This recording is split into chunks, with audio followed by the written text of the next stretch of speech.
Hi, my name is Jay Christie. I am the curator of the Museum of Twitter, a series I started on TikTok where every day I talk about one important tweet. Now, I'm moving all these episodes over to YouTube, and I'm going to be doing them in 25-episode chunks. If you're looking for a particular entry, please check the description. I have a time code and the date it was uploaded on. And so this is volume 1. They start off a little janky because I was still finding my footing as I started, but please enjoy. They go all the way up to 190 as the time I'm recording this message. So yeah, follow along. Make sure you follow the show. I'll be uploading new episodes to it once TikTok goes away. So yeah, watch for that and enjoy episodes 1 through 25. On August 26, 2010, 50 Cent tweeted, "I can't believe my grandmother's making me take out the garbage. I'm rich, fuck this, I'm going home, I don't need this shit." I'm Jay Christie, and welcome to the Museum of Twitter, a project where we discuss the best, the worst, and the most important tweets in the history of Twitter.com. This tweet has since been deleted, but I think it's an important relic of a time where celebrities were much more reckless in how they used Twitter. Like, you just can't imagine Justin Bieber getting on Twitter today to complain about his grandmother. And in 50's defense, he was rich at the time, at least according to this chart of 50 Cent's net worth from MoneyNation.com. But as you can see, maybe if he tweeted it in 2015, it might not be as true. However, maybe I just feel this way because both my grandmothers are no longer with us, but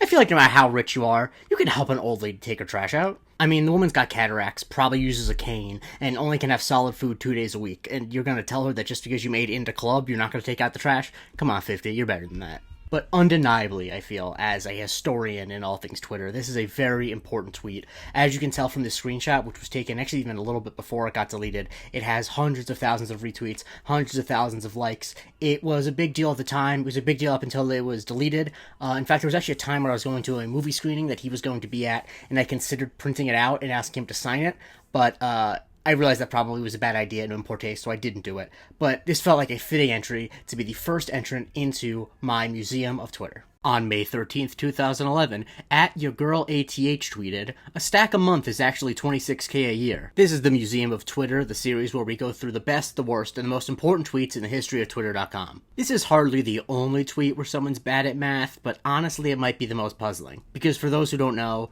a stack is $1,000. It was $1,000 in 2011, it's $1,000 today. Hell, when this Urban Dictionary post was made, it was $1,000 back in 2003. And she would be forgiven for maybe not knowing how much a stack was. Like, if she said that a stack a month is actually $24,000 a year, then you would think, oh, she just thinks that a stack is $2,000. That's a simple mistake. But if a stack a month is $26,000 a year, that means that she thinks a stack is $21,066.67, which is unreasonable. And I don't want to insult this person's intelligence by thinking they don't know that there are 12 months in the year, so the only thing I can do is just throw my hands up. And one last thing I want to point out is the fact that she used the word actually, which I think is very funny, because it implies that there was some type of conversation about how much a stack a month was, and so maybe someone said something like, "I'm only making a stack a month from this job, I need to get a better job," and she said, whoa, a stack a month is actually 26K a year. So shouts to @YourGirlATH for keeping this tweet up for all these years. I mean,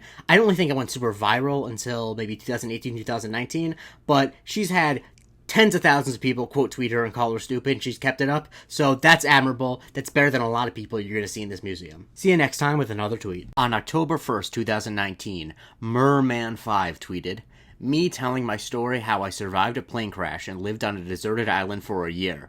It was crazy.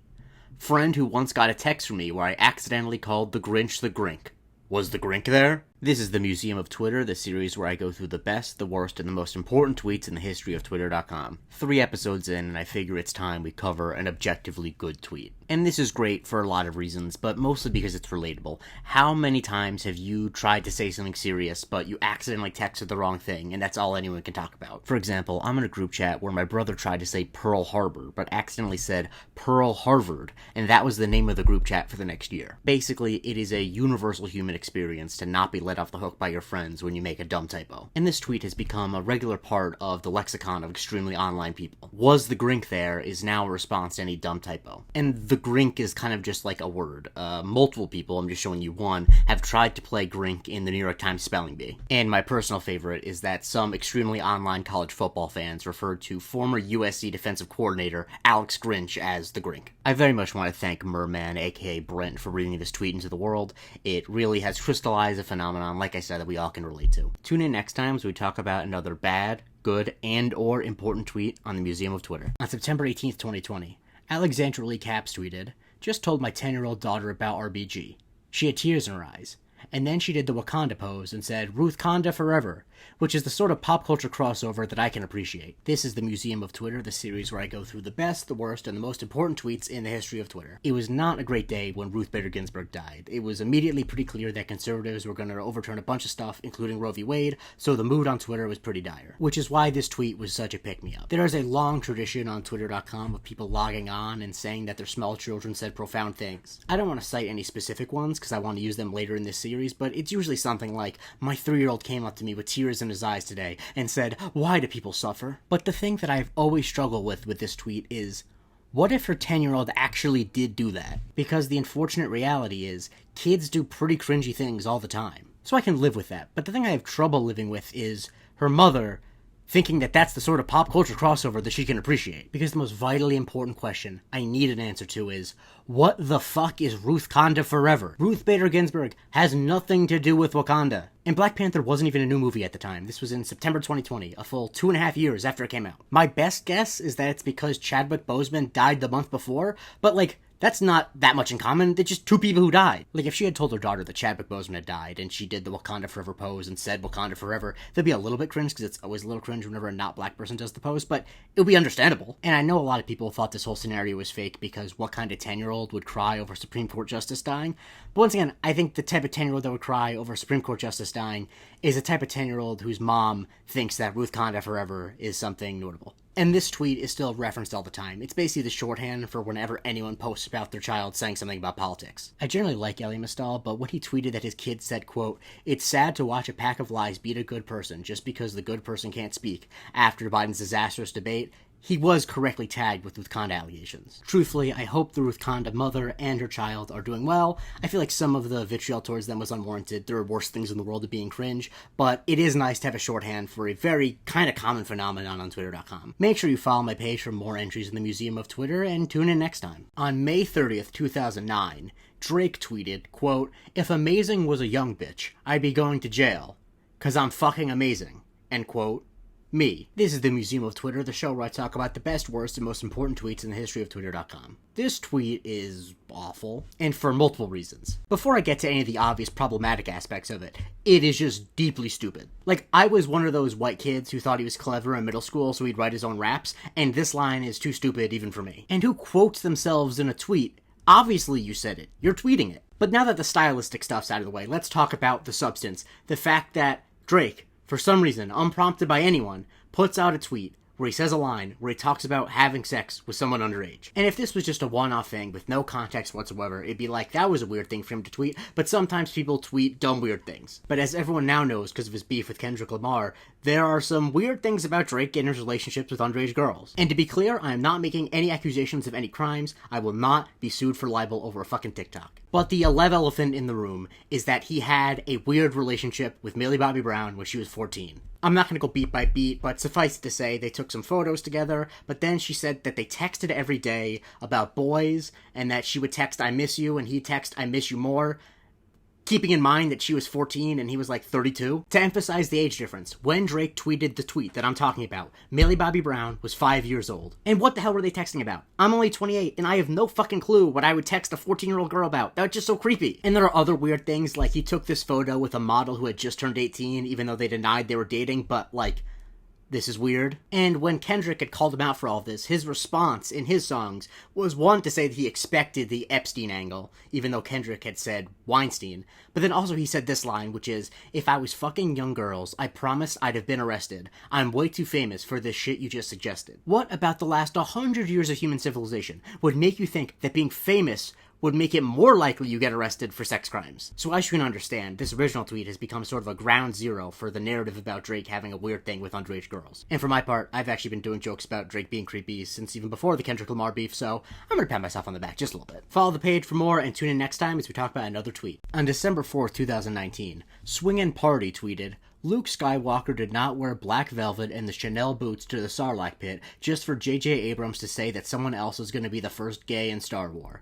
Don't worry, Mr. Skywalker. I saw your Chanel boots. This is the Museum of Twitter, the show where we talk about the best, worst, and most important tweets in the history of Twitter.com. This tweet is very funny and has a lot going on, but first and foremost, I want to explain why I chose to do it today. In an interview she did with Collider.com's Maggie Lovett, the creator of The Acolyte, Leslie Headland, referred to this tweet by saying that Luke showed up in Return of the Jedi in black, the Chanel boots. And I think it's just great that the creator of a Star Wars TV show is aware of this tweet. Now, the first gay in Star Wars that Swingin' Party is referring to is actually talking about two characters that have a lesbian kiss in the background of one scene in The Rise of Skywalker. This is literally it. And that's not nothing, but it's certainly a little chicken shit to make a big deal about how you have gay characters, but they're just characters in the background that aren't that important, whose names I had to look up. Apparently they're Larma Daisy and Roby Tice. It's kind of like how Marvel made a big deal about having their first gay character, but it turned out to just be one of the directors who is straight, playing a character that just happens to mention going on a date with a man. Anyway, back to the contention of the tweet, that Luke Skywalker is the first gay in Star Wars.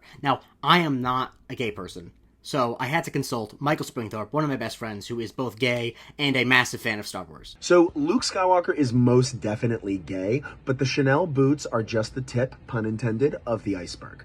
So when we first meet him, all he wants to do is get out of his podunk town, but then an elder queer shows him the way. Yes, that does mean that Obi-Wan Kenobi is his drag mother. The only people he hangs out with are a guy who wears lots of capes, two catty robots, his hot best friend, and a literal bear. Plus, his dad is not proud of him. But even if none of this was true, we've only seen him romantically linked with one woman. And to be honest, there is nothing gayer than kissing Carrie Fisher. Thanks, Springthorpe. I will just say, the thing that makes this tweet so funny is the juxtaposition of the seriousness of the Return of the Jedi scene, but pointing out that he is kind of wearing, like, a super fashionable outfit, and just worded so great. I mean, you get why this tweet is great. I don't need to explain it to you. On that note, follow and tune in next time for another tweet. On January 16th, 2011, Kevin Durant tweeted, "Scarlett Johansson, I will drink your bathwater, .. #random. This is the Museum of Twitter, where we talk about the best, worst, and most important tweets in the history of Twitter.com. It's Sports Tweet Saturday, and this is an oldie but a goodie. I also felt it was appropriate because Scarlett Johansson has a new movie in theaters this weekend. Anyway, Kevin Durant, who of course is one of the best basketball players ever to live, has a long history of being horny on Twitter. I don't want to spoil any other tweets because frankly there are other entries that he could have in this museum, but yeah, he's been known to simp. And that is the thing that stands out most here. The language he's using is much more similar to like a simp incel than it is a super rich basketball player who presumably can get loads of hot women all the time. Like, it makes me think of that time where that e-girl or whatever sold gamer girl bathwater, and that's just not something you associate with multimillionaire athletes. And obviously I'd be remiss if I didn't say that Saltburn has changed the way that we all think about drinking bathwater. So I guess in a way, this tweet is way more normal than it was when he originally sent it in 2011. From a style standpoint, I think it's very funny that he spells her name wrong. He says Scarlett Johansson. Not that she has an easy name to spell, but it is always funny when someone tweets something horny about someone but can't spell their name right. Also, even if it didn't have the timestamp on it, I could have told you that this tweet was from 2011 or before,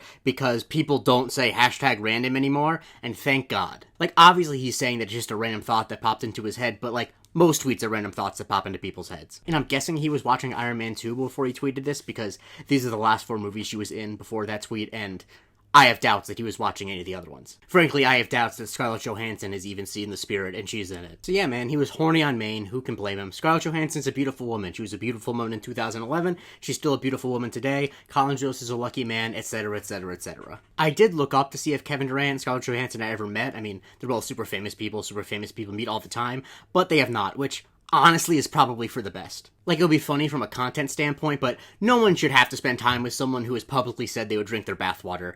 That's just kind of gross. Please follow if you want to see more. I'm doing about 1 a day, and if you have any ideas for tweets I should cover, let me know. I have a gigantic Google Doc with like 200 of them, but I always can have more. There are plenty of canonical tweets. On May 23rd, 2018, Dean Norris tweeted, "Sex gifs. This is the Museum of Twitter, where we talk about the most important tweets in the history of Twitter.com. Dean Norris is, of course, an accomplished actor most known for playing Hank Schrader on Breaking Bad, which was why it was surprising when he just tweeted the words, sex gifs. Now, the obvious assumption is that he was trying to search for sex gifs, but accidentally tweeted it instead. But I actually just looked up sex gifs on Twitter to see if that was a good way of finding gifs of people having sex, and honestly, not really. A lot of the tweets are referencing this Dean Norris tweet, but there's also a lot of just spam and other things that have nothing to do with gifs or sex. And maybe I'm out of the loop, but I don't know if I've ever really been in the mood for sex gifs.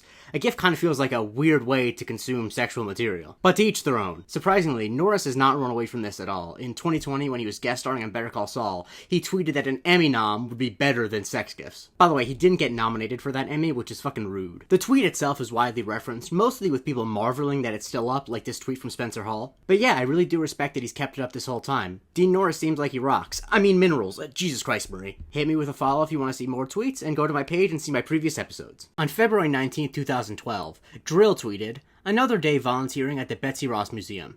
Everyone keeps asking me if they can fuck the flag. Buddy, they won't even let me fuck it." This is the Museum of Twitter, where we talk about the most important tweets in the history of Twitter.com. If you've ever been addicted to Twitter at any point in your life, you're no doubt familiar with the user Dril. He has more iconic posts than basically anyone who's ever been on Twitter. If this museum was a real museum, he would have a whole wing like Monet or Van Gogh. And so I thought really hard about what the first Dril tweet I was going to put in the museum was, but this has to be it. This is my go-to answer when people ask me what my favorite tweet of all time is. There are a lot of reasons why, but it's mostly just the specific absurdism that really only Dril can do. I know I'm stating the obvious, but when the tweet starts off talking about the Betsy Ross Museum, you, as the reader, are not thinking that everyone will be asking to fuck the flag, because what does that even mean? But the fact that he talks about it like it's so commonplace is just hilarious. He complains about it in the way that anyone will complain about any minor irritation at their job. And then the last line, "Buddy, they won't even let me fuck it," is really just such a cherry on top, because that's kind of his go-to line of like, yeah man, we all wish we could fuck the flag, but believe me, I volunteer here and I can't fuck the flag. Now, I did look up to see if there is an actual Betsy Ross museum, and there's the Betsy Ross house in Philadelphia, which apparently is where she sewed the original flag, but apparently the original flag no longer exists, so there's only a replica, which is a little disappointing. Fucking the replica just doesn't have the same ring to it. Now, the Twitter cultural impact of this tweet is immense. It is so commonly referenced. I just pulled up 3 random ones that I could find by just looking up the phrase, "They won't even let me fuck it." The format has been applied to the arcade from Five Nights at Freddy's, the place where they study the Higgs boson particle, and of course, the Dune popcorn bucket. So I think the lesson here is that next time you're feeling angry at work that you keep getting the same request over and over again, just know that it could be worse. Please follow me for another tweet every day and check out my page for previous entrants. On March 11th, 2021, Yadoye tweeted, "Damn, a coffin costs $4,000? Y'all can bury me loose." This is the Museum of Twitter, where we talk about the most important tweets in the history of Twitter.com. Before this tweet, I really had no idea how expensive coffins were. Intellectually, I understand that they're more than just a box of wood, but, like, they're just a box of wood. And I'm sure Yadoya had the same thought process before he made this tweet. It's not like you're gonna know how nice your coffin is. You'll still be just as dead if you're in an old refrigerator box or the nicest coffin that the funeral home sells. But the reason why this tweet is iconic is not just because he observed that coffins are expensive, it's because of the 3-word phrase, "bury me loose." He could have said, "just put me in the dirt," and it would have meant exactly the same thing, but it would have gotten a handful of likes and retweets, and we wouldn't be talking about it today. And I think the word loose is really the key, because just the idea of a body being loose in the dirt is such a funny image. It's basically like he's saying, yeah, just get a couple people with some shovels, dig a hole, throw me in there, put some dirt on top of me, and go do something else. And honestly, that doesn't sound so bad. My loved ones could use the $4,000 they were going to use for a coffin on anything else productive. I can think of very few less productive uses of money than something that's going right into the ground. And yes, if you're my future next of kin, I consider this a legally binding instruction to bury me loose upon my death. What's the worst that could happen? I die? As for the impact of this tweet, it should come as no surprise that "bury me loose" is a very common phrase to be found on Twitter.com. Literally the day I'm making this, someone described a meal of a bunch of different pastas on a board as the "bury me loose" special. Also, I didn't mean for this to be topical, but when I was looking up some tweets that use the phrase "bury me loose," I learned that I guess in the new Tyler Perry movie, there's a scene where a character gets removed from a coffin, put in the back of a truck, and then buried loose.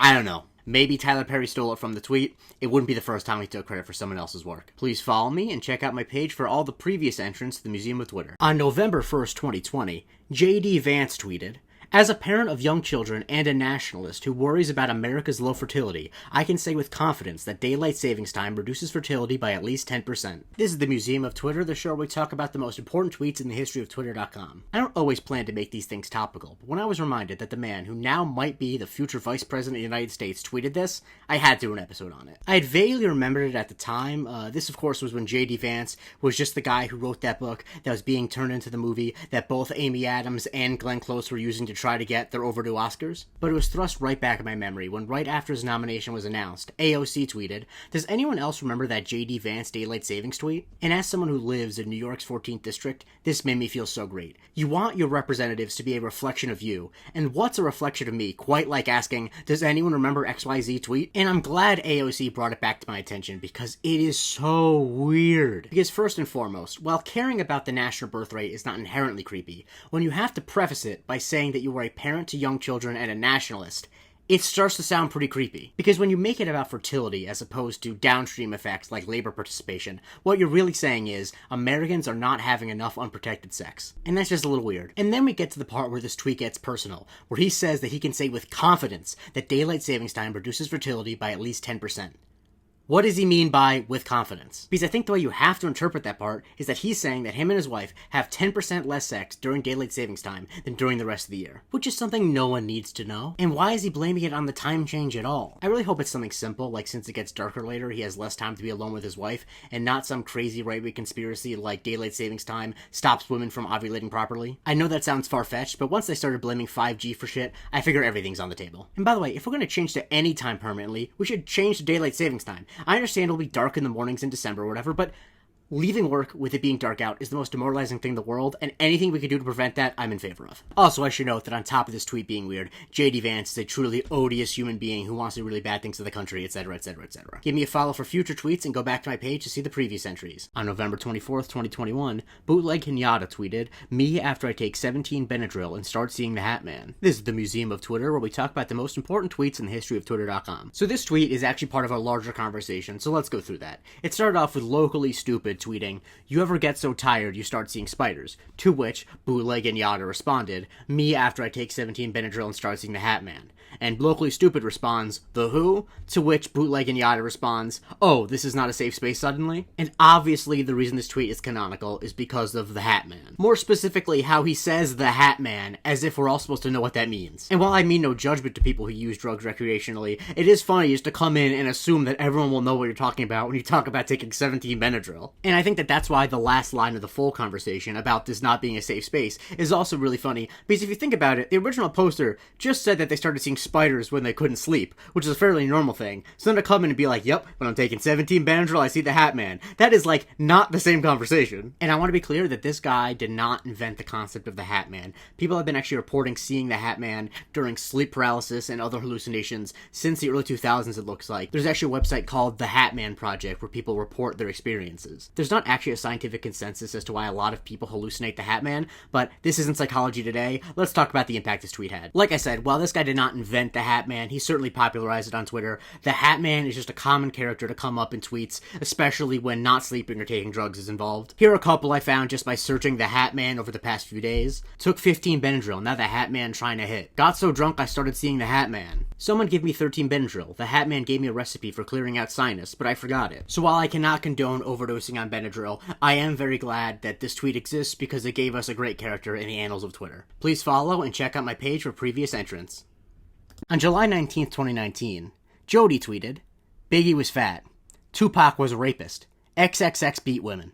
Accept it. At the end of the day, I only care about the music." This is the Museum of Twitter, the show where we talk about the most important tweets in the history of Twitter.com. Happy 5-year anniversary of this tweet. Someone making a tweet justifying why they consume art from artists who have done bad things is not really unique at all. But one of these examples is not like the others. Because I don't know about you, but I personally feel like being a rapist or beating women is an extremely morally objectionable thing, whereas being fat is just not. Because there are definitely people who wouldn't want to listen to Tupac because he allegedly raped someone. There are definitely people who wouldn't want to listen to XXX because he allegedly beat women. I don't think that there's anyone who's not going to listen to Biggie because he's fat. It kind of feels like Jody wanted 3 examples of a phenomenon, but couldn't think of a 3rd example. He was like, what other rappers have done bad things? What other rappers have done bad things? Biggie's fat, I guess. So he threw that in as if it was as bad as the other 2 things, which is Just hilarious. And the phrase, Biggie was fat, has sort of become a useful shorthand to describe the phenomenon when someone is trying to say that there are multiple bad things, but one of the bad things is not nearly as bad as the other bad things. It has been used to describe such things as this warning that groups LGBTQIA stuff with a bunch of other trigger warnings, including suicide and sexual assault. This criticism of characters on The Boys that groups Huey blowing up translucent, Butcher doing something wrong every day, and MM shaving his beard. And this post that says Ronald Reagan, Ralph Nader, Donald Trump, and Bernie Sanders all fundamentally changed America for the worse. Biggie was fat moments are basically all over Twitter if you're looking for them. It turns out people on the internet are pretty awful at comparing the badness of two things in a proportional way. Like, people love to group together celebrities who committed actual crimes with celebrities who just were, like, mean once. So even though this tweet is incredibly stupid, and I actually find the moral point it's making to be pretty dubious, I am glad it exists, because it is a very helpful phrase to describe a phenomenon that's all over Twitter. And of course, because it's Twitter, half the responses to this tweet are, XXX didn't beat women, where's the proof? Some people, man. Follow me for more tweets daily, and please, go back on my page and look at all the previous entries. On December 11, 2019, Scarborough Jods tweeted, "Imagine if he stayed." Finlith quote-tweeted and said, "Imagine if he left me alone from the jump." Scarborough Jods responded, "What are you even talking about?" Finlith said, "What are you even talking about?" Scarborough Jods said, Kawhi Leonard. This is the Museum of Twitter, the show where we talk about the most important tweets in the history of Twitter.com. It's Sports Tweet Saturday, and we have an iconic conversation from NBA Twitter. But because this series is for everyone, I want to give a little bit of context. Kawhi Leonard is a future Hall of Fame basketball player who was originally drafted by the San Antonio Spurs. After 7 years on the Spurs, he decided he wanted to be traded, specifically to a team in Los Angeles, his hometown. But the Spurs were under no obligation to do that, so with 1 year left on his contract, they traded him to the Toronto Raptors, which gave them a better deal. But during that 1 year left on Kawhi Leonard's contract, the Toronto Raptors won the NBA Finals, and Kawhi was incredible in this run. It's the reason why I have no problem saying he's a future Hall of Famer at the beginning of this video. He hit one of the most clutch shots of all time. It cemented him as a legend. But after that season, when his contract was up, even though he just won a championship, he decided to go to the Los Angeles Clippers like he always intended. So with that context in mind, what's happening in this conversation is a classic failure to communicate. Finlith clearly thinks that "Imagine if he stayed" is one of those vague relationship posts. She thinks that Scarborough Jods is maybe thinking of an ex-boyfriend that got away. And she's thinking of an ex-boyfriend she wished she never dated at all. But Scarborough Jods is understandably confused because "Imagine if he left me alone from the jump" makes no sense whatsoever in the context of Kawhi Leonard. So then we get the perfect exchange where they both ask each other what they're even talking about. And then I just love that the capper of it is not like "I am talking about Kawhi Leonard," it's just Kawhi Leonard. And out of curiosity, I wanted to know how often Raptors fans imagine if he stayed. So I asked my good friend Jerome, who's the biggest Raptors fan I know, about it. He's such a big Raptors fan, he's actually the person in the foreground of this video of Drake watching the Raptors during the NBA Finals. Love you, buddy. So when asked how often he imagines if Kawhi stayed, he said, "Not often. I think I became too pragmatic about it, knowing what we needed to give up to keep him. Our core, lots of key and beloved players, and taking back ones that would just appease Kawhi. I think we probably had a good shot in 2020 in the bubble with him, but looking at Kawhi's time and injury history with the Clippers, it sadly seems to indicate we captured lightning in a bottle in 2019 and a mostly healthy year from him." So with Jerome's sober analysis in mind, I think what this conversation really highlights is the comedy and sort of inherent silliness of the way that sports Twitter loves to live in what-ifs. Follow me for more tweets and check out my page for previous entrants. On April 8th, 2015, Leon tweeted, "Socrates, I am wiser than this man. He fancies he knows something, although he knows nothing. Darryl, Socrates' friend. Fuck him up, Socrates." This is the Museum of Twitter, where we talk about the most important tweets in the history of Twitter.com. This tweet is, full stop, one of the funniest things anyone's ever put on Al Gore's internet. And I'm certainly not alone in this opinion. I literally just searched for this for like 60 seconds, and all of these people you're seeing above think about this tweet all the time. And the reason why is clear. Not to be a complete dork about it, but one of the key components to a lot of comedy is juxtaposition and incongruity. And the incongruousness of Socrates, who we consider to be very serious, a philosopher, etc., and then what we might consider a modern hype man, Darryl, if you will, saying "fuck him up," is just a hilarious juxtaposition. Like, if I was teaching a lesson on how juxtaposition works in comedy, this will be an incredibly good example. And on a deeper level, I think we all realize that Socrates probably did have Darryls in his day. Obviously, they didn't say "fuck him up, Socrates," because they both didn't speak English, and I doubt that the phrase "fuck him up" was in ancient Greek. But he had people who were like groupies, like hype men. I mean, he famously corrupted the youth. That's why he had to, drink hemlock. And I think if you look into any era of history, you'll find out that history has a lot more Darryls in it than it does dignified men. And Darryls are important. No one would give a shit about Socrates if there weren't Darryls following him around saying that what he was saying was smart. You could argue that Plato was one of Socrates' Darryls, and Aristotle was one of Plato's Darryls. It's like, who died and left Aristotle in charge of ethics? Play-Doh. So this tweet comes up a lot. As you might imagine, people say it when they want to egg on the argument that someone's making. And this is just a great joke someone made recently when there was a news story that AI would allow students to have conversations with Aristotle, Socrates, or Plato. Norm Charlton tweeted, "Student, fuck 'em up, Socrates." As someone who's been a regular user on Twitter since February 10th, 2012, there just are not that many tweets from 2015 that are still as ever-present as fuck 'em up, Socrates. A museum of Twitter without fuck 'em up, Socrates would be like a museum of baseball without Barry Bonds in it. Wait, follow me for a new tweet every day, and make sure you check out my page for every previous entrant. On October 16th, 2015, Cavalhorn tweeted, "I never thought leopards would eat my face," sobs woman who voted for the Leopards Eating People's Faces party. This is the Museum of Twitter, the show where we talk about the most important tweets in the history of Twitter.com. I really hate how often this tweet is relevant. The world would just be a better place if people didn't constantly vote against their own interests and then get mad when those votes backfire against them. But because it's so often relevant, this really might be one of the top 10 most referenced tweets in the history of the site. I could show you a parade of examples tweets of people referencing it, but they're basically all going to look the same. A Trump voter is upset that his tariffs will cost him money. A conservative area of Tennessee is upset that an ICE raid took away important members of the community. A Brexit voter despondent that the NHS has not been funded, the shelves are empty, and people are losing jobs. I'm not a political scientist, but I imagine leopards eating people's faces party voters are in every democracy. There's something about humans that makes people think that they can support bad things happening to other people, but nothing bad will ever happen to them. It's why there's literally a subreddit called Leopards Ate My Face that has over 1.1 million members. And the top post of all time in there is one of the most consequential Leopards Ate My Face moments of all time, where Congressman Markwayne Mullin is cowering in fear from the January 6th insurrectionists, despite the fact that he supported all of the things that caused the insurrection in the first place. Side note, Markwayne is a dumb name, and the whole Leopards Eating People's Faces party has really taken on a life of its own. A designer named Vialu even made a logo that you can get on buttons. I'm not going to tell anyone how to vote, but a piece of advice I would give is that if there's any chance the party you're voting for can turn into the Leopards Eating People's Faces party, you probably shouldn't vote for them. But possibly the most valuable thing that this tweet has given us is a way to process the schadenfreude that we feel for people who are in this situation. Because when people do find themselves having their faces eaten by leopards, I do feel sympathy, because I'm not a monster and people are allowed to make mistakes, but I do also feel, you fucking idiot, what did you expect? And I think the tone of this tweet finds that balance. It's not too mean, but it does make fun of the people in question. Follow me for a new tweet every day, and check out my page for all previous entrants. On April 26, 2019, Museum Gay tweeted, "Since y'all want to be assholes for Taylor, Iron Man dies in Endgame." And I'm not even joking. This is the Museum of Twitter, the show we talk about the most important tweets in the history of Twitter.com. Deadpool and Wolverine comes out this week, so I figured I'd do something MCU related. By the way, I co-host a podcast about the MCU if you're interested in that sort of thing. And this tweet pits two of the most fervent and frankly annoying fan bases on Twitter against each other. And I say that casting no aspersions to Taylor Swift fans. Like I said, I co-host an MCU podcast. MCU fans are annoying. Taylor Swift fans are annoying. Most fans are annoying. And the tweeter here, Museum Gay, identified a key weakness that MCU fans have. They hate spoilers. And when you look at when this tweet was tweeted, at 12:24 a.m. on 4/26/2019, you realize the gravity of what Museum Gay is doing. The release date of Avengers Endgame, the movie being spoiled, was April 26th, which means Museum Gay saw a Thursday night preview screening. So they had seen the movie before the vast majority of people who were seeing it opening weekend did. And they spoiled it for lots and lots of people. It's hard for me to find examples because the original tweet was deleted, thus deleting the digital paper trail, but I remember at the time, a lot of people were mad at this tweet. It reminds me of a viral video from before YouTube, where on the night that Harry Potter and the Half-Blood Prince was released, someone skipped to the end of the book, got a spoiler, and then shouted to everyone still waiting online for their copy.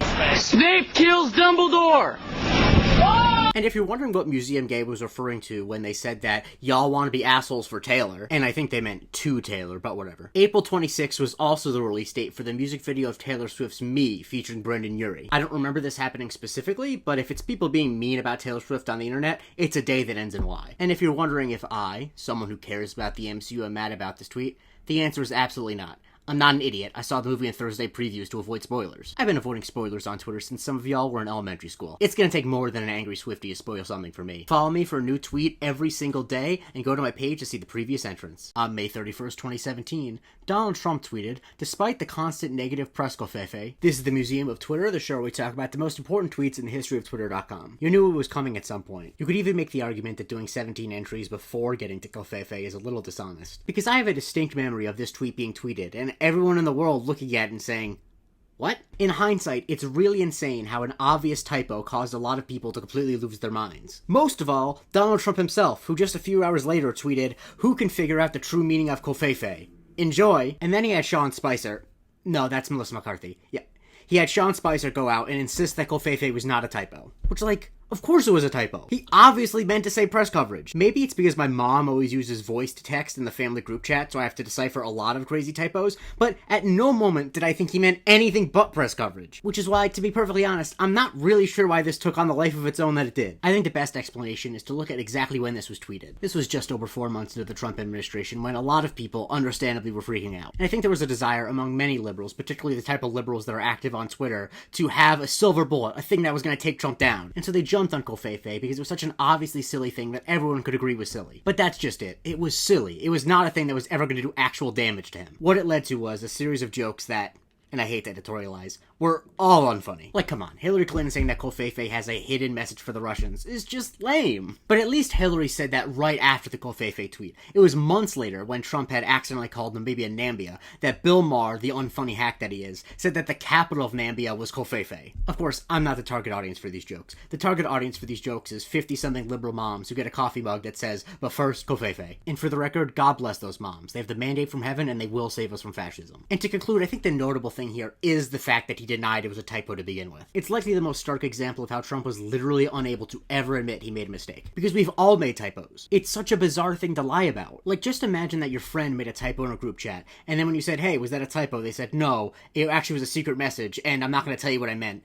You'd be like, dude, you're being pretty weird. And for the president to do that is insane. The 4 years of Trump were insane. We really cannot underrate how insane it was that he was president. Jesus Christ, we can't let it happen again. Follow me for a new tweet every day and check out my page for all the previous entrants. On October 29th, 2018, Dustin Couch tweeted, NASA employee. Oh hey, you guys are back early. Astronaut. Moon's haunted. NASA employee. What? Astronaut. Loading a pistol and getting back on the rocket ship. Moon's haunted. This is the Museum of Twitter, the show where we talk about the most important tweets in the history of Twitter.com. Ah, the moon. Some people thought it was cheese, and now we know it's not. But is it haunted? That is what this tweet from Dustin Couch asks. Of course, what makes this tweet actually hilarious is the brevity of just saying, "Moon's haunted." Because what could that possibly mean? Of course, because he's good at writing jokes, Dustin knows that no explanation is the funniest explanation. And to me, the funniest thing about this tweet, beyond just how funny the phrase "Moon's haunted" is the fact that the only thing the astronaut does is grab a pistol and go back up. Just the directness of it I find very funny. And the idea that whatever ghosts and ghouls are on the moon can be defeated by a pistol. And this tweet's popularity, I think in large part, is due to how mysterious the moon still seems, even though we first landed on it over 50 years ago. Like, we haven't been back since the 70s, so there are generations of people who have never seen anyone on the moon. So we could believe really anything about it. Maybe it's haunted. Maybe it's secretly housed at a Decepticon base, which is why the Apollo program was developed in the first place. This is a real plot point from 2011's Transformers Dark of the Moon, and yes, they did get Buzz Aldrin to play himself and talk to Optimus Prime about it. This has nothing to do with the tweet, I just think it's crazy that that's a thing that happened in a movie and we don't talk about it. As for the tweet, it's referenced anytime there's new news about the moon. Just last week when NASA announced that they found caves on the moon, what did people say?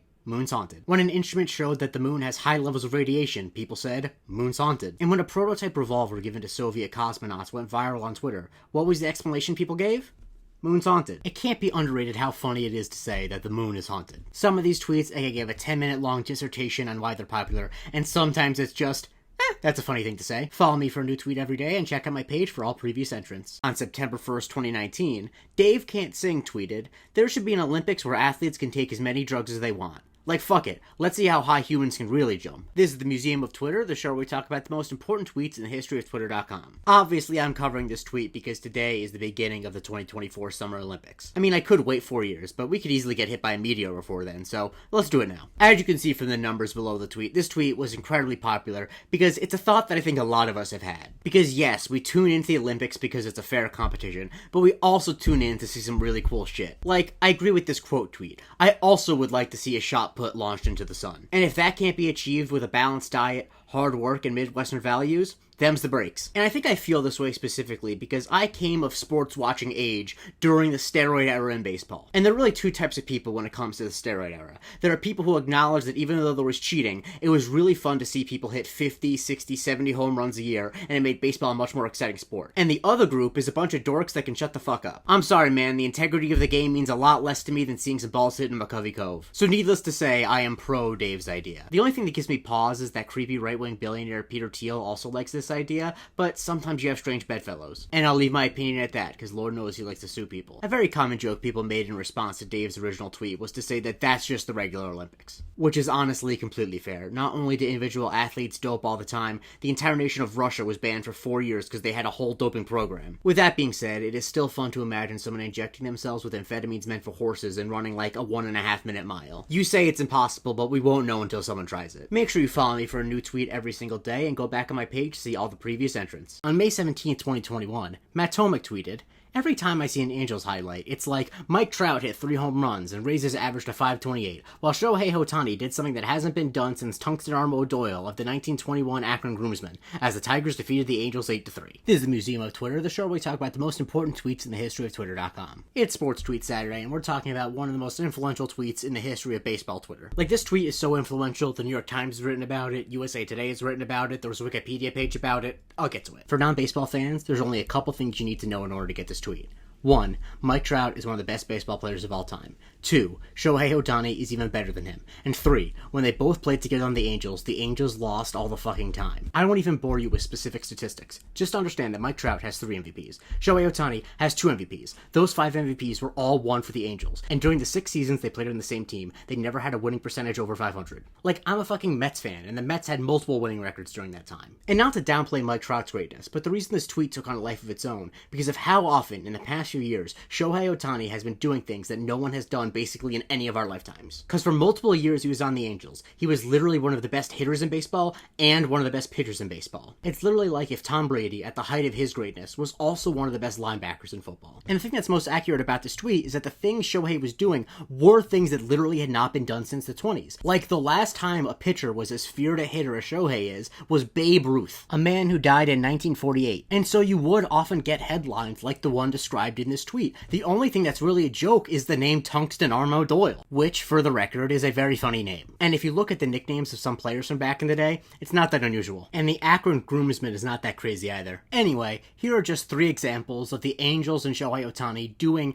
Tungsten Arm O'Doyle on the 1921 Akron Groomsmen-like things. The name Tungsten Arm O'Doyle took on such a life of its own that for Wikipedia's 2023 April Fool's Day, someone made a page for him. And TheAthletic.com even wrote an article about how emblematic the tweet was of the Angels' misery. Because the thing is, Angels fans understandably hated it. But thankfully for them, the saga of Mike Trout and Shohei Ohtani putting up unprecedented stat lines while the Angels lose is over. Because Shohei signed with the Los Angeles Dodgers this offseason. Follow me for a new tweet all 7 days a week and check out my page for every previous entrant. On November 10th, 2020, Dean Browning tweeted, "I'm a black gay guy, and I can personally say that Obama did nothing for me. My life only changed a little bit, and it was for the worse. Everything is so much better under Trump, though. I feel respected, which I never do when Democrats are involved." This is the Museum of Twitter, the show where we talk about the most important tweets in the history of Twitter.com. So, there's obviously a problem here, because he starts his tweet with, "I'm a black gay guy," but his profile photo looks like this. So obviously, it appears like someone forgot to log out of their main account and into their burner account. And the reason I do this tweet now is because we have another example of it happening just last week. It reads, "I'm a true black American woman, and I've been black all my life. I was born black, and I will die black. My mommy black, my daddy black. I will never cast a ballot for that Kamala Harris woman as long as I live. Trump all the way, all day, every day." So it is safe to say that this is an observable phenomenon. And I decided to go with the Dean Browning one just because I feel like that's the OG, that's the one that people were referencing when this most recent one happened. And the thing about both of them, particularly the one last week, is that even if they didn't have mismatching profile photos, you still could tell that they were written by a white person. I won't even try to claim that there's not a single black gay guy that liked Trump more than Obama, but I'm pretty sure that if that person does exist,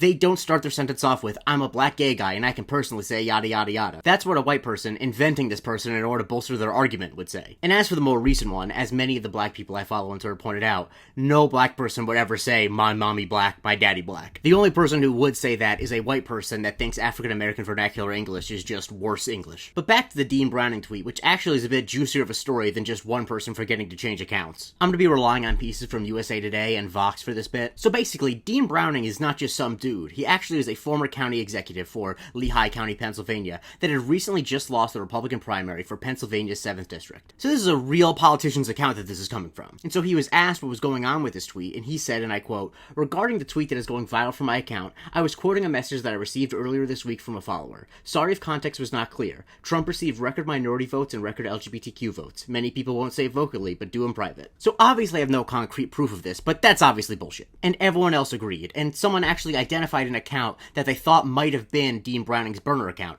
It was an account claiming to be a black person that responded to Dean Browning a lot. and also said some very racist things. That tweet is really the only one I feel comfortable showing you. But the plot thickened when that account, which was under the name Dan Purdy, posted a video of a black man claiming to be the black gay guy that messaged Dean Browning in the first place. Here's a few seconds of that video. Hey guys, my name is Dan Purdy, and I am indeed a gay black man. He goes on to say that he sent that message to Dean, and he's not sure how it was sent out on Dean's account. I would show you the whole video where he says all that stuff himself, but he talks incredibly slowly, and as you can tell, I like to keep things moving. Anyway, through another series of events that you can read about in those articles I showed, people realize that the guy in this video looks a lot like another conservative named Bill Holt. I'm not going to get myself into hot water by saying that they're definitely the same person, but considering the fact that Bill Holt was also a vocal Trump supporter who is a black gay man, things are adding up. And because the story could not possibly get weirder, of course it turns out that Bill Holt is Patti LaBelle's nephew. And unfortunately, that's where things were left off. This story does not have a clean resolution. We still have no idea whether Dean actually tweeted that tweet. If you put a gun to my head, I would say that Dean tweeted this himself and then used Bill Holt as a sort of smokescreen for it, but much like the ending of the 2007 film Zodiac, the resolution is just how unsatisfying it is. We can never really know for sure. Yes, I realize I just compared whoever tweeted this to the Zodiac killer. It was not intentional. I make these up as I go along, and I fucking love the movie Zodiac. Make sure you follow. I do a new tweet every single day, and check out my page for all the previous entrants. On June 20th, 2017, Alaskan Carl tweeted, "I spilled baked beans all over myself watching Cars 2 in theaters, and a black teenager shouted, 'This dude eating beans,' and everyone laughed." This is the Museum of Twitter, the show where we talk about the most important tweets in the history of Twitter.com. Let me just get it out of the way. There is a word in this tweet that obviously I, as a white person, can't use. But obviously a lot of influential tweets use this word, so for this tweet and other tweets like it, I'll try to replace it with a word I can say. But if there's a tweet where that specific word is extremely necessary, I'll bring on a friend who can use it to talk about it. I don't plan on getting myself canceled over a TikTok series about tweets. So back to this tweet. It is extremely important. Like, if you look up the phrase eating beans on Twitter search, you almost exclusively get references to this tweet. Even though people eat beans all the time, so presumably there are a lot of other tweets that are actually about eating beans. It's such an important tweet that when Elon Musk bought Twitter, Dragonfly Jones, very notable Twitter user, said, "Dumb fuck paid $44 billion for a site whose greatest legacy is a story about eating beans and watching Cars 2. What a fucking dickhead." And if you go into the responses to that Dragonfly Jones tweet, no one is arguing otherwise. And I can say personally, whenever I see someone just eating beans, this tweet is the first thing that comes to mind. And I think the thing that makes this tweet have such a hold over people is the question of, who is eating beans in a movie theater? Like, don't get me wrong, people eat non-traditional foods in the movie theater pretty often. Like, on opening night for Avengers Endgame, the guy sitting next to me ate a whole Popeyes combo. But that's a normal meal. Presumably he picked it up from the Popeyes near the movie theater. But for someone to have baked beans in a movie theater means that they brought those baked beans from home. And somehow he would have had to smuggle those beans into the movie theater. And Cars 2 was a summer movie, so it's not like he could have used a puffy jacket or something. And were they warmed up before he got there? Was he eating them cold straight out of the can? And I want to be clear, there are no acceptable answers here. There's no story Alaskan Carl could tell that would make me suddenly okay with someone eating baked beans in the movie theater. And the thing is, Alaskan Carl did not just eat baked beans in a movie theater. He spilled the baked beans all over himself. A teenager making fun of him is a pretty light punishment. The man spilled beans on himself in public. And I think the thing that's so great about how the teenager makes fun of him is that he just says what he's doing. Eating beans in a movie theater is such a silly activity that just pointing it out is basically like making fun of you. And let's talk about the movie he was going to see. He did this during Cars 2. Like, it's already a little embarrassing going to a kid's movie by yourself. I do it all the time, but it is a little embarrassing. So I can't imagine compounding that embarrassment by eating baked beans. And the detail that I have yet to mention that I think gives this tweet a whole new layer is that Cars 2 came out in 2011. This was not a recent experience that he was recounting. This was such a traumatizing event for him that he felt the need to tweet it out nearly 6 years later, which I have to give it up for him a little bit. You couldn't get this information out of me on my deathbed. And so while this tweet was eventually deleted for reasons I don't know, it has had so many ripples, I could show you so many references to it, and I'll show you a couple. This NPC eating beans. So I look over, and no lie, this man is eating beans. Baked beans. Straight out of the can. During Cars 2. This conference out here eating beans. Like I said, it's applicable in basically any situation where someone's eating beans. And I know Alaskan Carl has no business acumen, because he didn't even parlay this into a Bush's sponsorship. If you're going to admit to something embarrassing on the internet, the least you can do is get paid for it. Follow me for a new tweet every single day and go on my page to see all the previous entries. On October 4th, 2020, Kira tweeted, "Imagine if men had to breastfeed babies using their cocks." This is the Museum of Twitter, the show where I talk about the most important tweets in the history of Twitter.com. You're welcome. I'm finally doing it, the most requested tweet since I started this series. babies. And I can't pretend I don't know why. It's not just one of the worst tweets of all time, it honestly might be one of the worst thoughts ever put into the written word in the history of humanity. Like, I don't want to police anyone for their thoughts. We've all had weird thoughts from time to time, but I don't know what possesses someone to put this thought into writing. And not just into writing, onto a public forum where millions of people can see it. And normally I would break down what a tweet means, but there's really no way for me to describe what this tweet is telling you to imagine without saying some things I do not want to be on camera saying. I absolutely do not want to imagine if men had to breastfeed babies using their cocks. And anyone who does want to imagine that needs to get put on a watch list. Like, if you saw this tweet and thought, imagine if, you should have to tell your neighbors about that whenever you move. And the main reason this tweet blew up is because its tweeter, Kira, is sort of a big Twitter personality. And on a personal note, I was born in 1996, so I'm right on the cusp of being a millennial or Gen Z. And truthfully, very few things have ever made me feel more confident that I'm a millennial than looking into Kira's popularity. That's not to cast any aspersions onto Gen Z, you guys are the backbone of this app. I'm just saying I was looking through this and I'm like, yep, nope, I don't relate at all. So Kira's current account, @KiraWon'tMiss, currently has 1.8 million followers. And I tried to find information on Kira, but I really couldn't find much. Maybe if I followed them for a while, I'd learn some more specific lore, but most of their posts are just photos of celebrities, memes, observations about viral videos. And the profile photo is, of course, of Danny Phantom, which might actually explain the original tweet, because maybe if your molecules get rearranged, you think things like this. Apologies that I couldn't make a more specific reference. I had an older brother that I wanted to impress, so I stopped watching cartoons when I was like 8 years old. As for this tweet's impact, it is immense, as you can tell by all the people that have been pestering me to do it. And I say pestering with great love and affection. For one, Kira has not been able to avoid it going forward. Like, they tweeted something about Cardi B, I can't exactly see what because the tweet was deleted, and even Cardi B referenced this tweet. And in some ways, Kira is stronger than me, because if I had ever tweeted something that was so embarrassing that a Grammy-winning, chart-topping rapper was using it to make fun of me, I would never go on the internet ever again. And obviously, Cardi is not the only person to throw this back in Kira's face. From what I can tell from a Twitter search, Kira really can't go 2 days without someone tweeting, wait, aren't we the person who said imagine if ... I don't want to speak for the dead, but when F. Scott Fitzgerald said there are no second acts in American life, this is what he was talking about. And the last thing I want to talk about with this tweet is how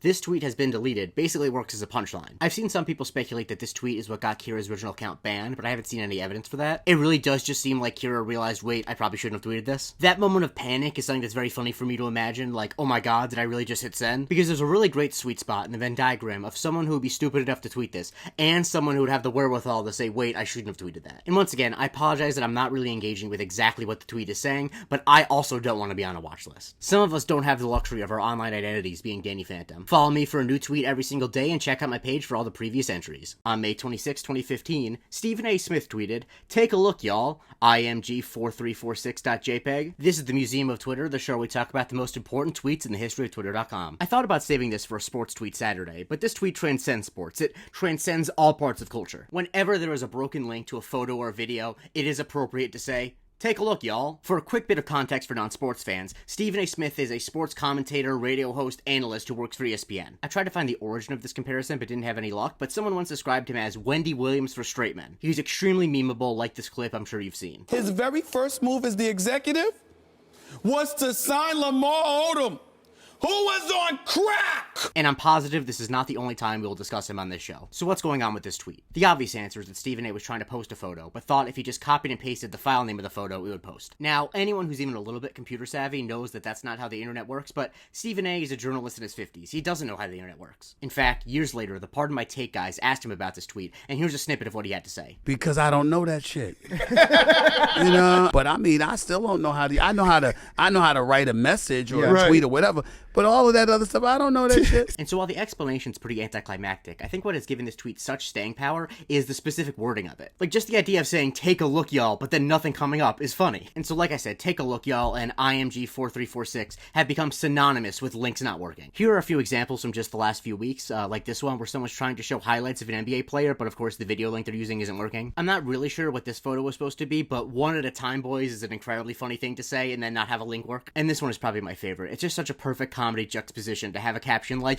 interesting, and then just, this video has been deleted. An example of what not to do is what the Cincinnati Reds did during MLB All-Star Weekend. They posted this photo of All-Star Ellie De La Cruz with the caption, take a look, y'all, IMG4346, but they actually posted a photo of him. Maybe I'm too stuck in my ways, but I feel like you either can make a take a look, y'all reference, or you can post an actual photo. You can't do both at the same time. For his part, Stephen A. has referenced this tweet multiple times. I think in the most funny way was when Twitter was having issues posting any image at all, and he tweeted this. And before you comment, yes, I am aware that I just talked about a 5-word tweet for over 2 minutes. I have a sickness, so there's nothing I can do about it. But if you enjoy watching me turn that sickness into content, please follow. I do a new tweet every single day, and please look on my page for all the previous entries.